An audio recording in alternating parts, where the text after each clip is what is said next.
নির্বাচন কমিশন সচিবালয় 2019 সালে ডেটা এন্ট্রি পদের লিখিত পরীক্ষা দ্রুত আয়োজনে করার দাবি জানিয়েছে পরীক্ষার্থীরা।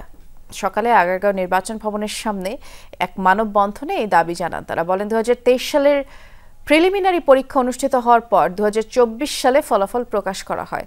পরে লিখিত পরীক্ষার তারিখ দেওয়া হলেও স্থগিত করা হয়।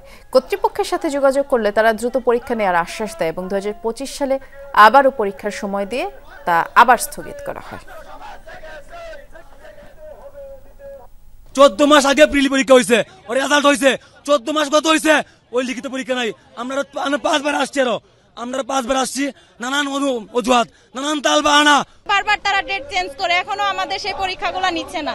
এই পরীক্ষাটা না নিয়ে বিভিন্ন আউটসোর্সিং লোক দিয়ে এই প্রতিষ্ঠানটা চালানো হচ্ছে। সকাল 9টা থেকে রাত 9টা পর্যন্ত আমাদের এই গেটের এখানে দাঁড়াই থাকছি এবং ভিতর থেকে এমন নিউজও পাইছি, বলছে যে কারো যাওয়ার দরকার নেই, ওরা ক্লান্ত হয়ে বাসায় ফিরে চলে যাবে।